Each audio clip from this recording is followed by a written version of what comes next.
नमन करना चाहूंगा जिन्होंने ये एक बीड़ा उठाया। एक ये भाई थे जो सिर्फ एक माँ होती है, एक बच्चे का कर्तव्य क्या होता है, अगर हमारे घर में माँ है तो हमारा कर्तव्य क्या है, उस माँ की सेवा करना। वो माँ जो हमें पाल पोस करके बड़ा करती है और इस लायक बनाती है कि हम समाज में उठ बैठ सकें और बुढ़ापे में और जीवन में अपने माँ बाप की सेवा कर सकें, तो इनको हमने माँ से कम दर्जा नहीं दिया हुआ है हमारे सनातन धर्म में। अगर एक पुत्र अपनी माँ की रक्षा हेतु ऐसी पद यात्रा करता है और उस भारत में करता है जिस भारत को सनातन की संस्कृति कहा गया है, जिसको अध्यात्म की भूमि कहा गया है, जिसके अंदर देश विदेशों से लोग आते हैं अध्यात्म सीखने के लिए, अगर उसी देश के अंदर गौ माता को राष्ट्र माता बनाने के लिए हमारे गौ रक्षकों को अपने प्राणों की आहुतियां देनी पड़ती हैं, पैदल यात्राएं करनी पड़ती हैं, गौ माता को राष्ट्र माता बनाने के लिए ना जाने कितने साधु संतों पे गोलियां चला दी जाती हैं, तो मुझे लगता है कि यह भारत को अध्यात्म की भूमि और सनातन की भूमि कहना बंद कर देना चाहिए। क्योंकि हमारे यशस्वी प्रधानमंत्री,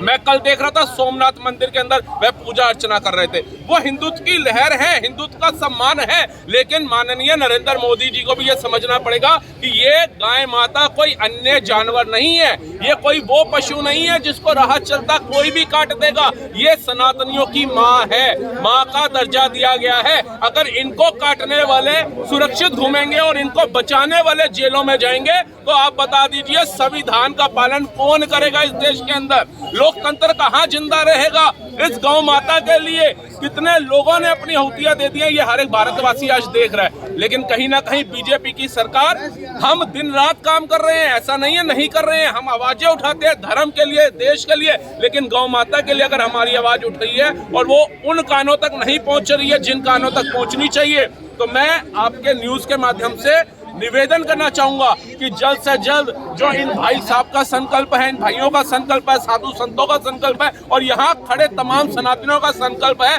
कि गाय माता को राष्ट्र माता घोषित किया जाए, उसके ऊपर सरकार को जल्दी काम करना चाहिए। जय हिंद, जय भारत, जय श्री राम।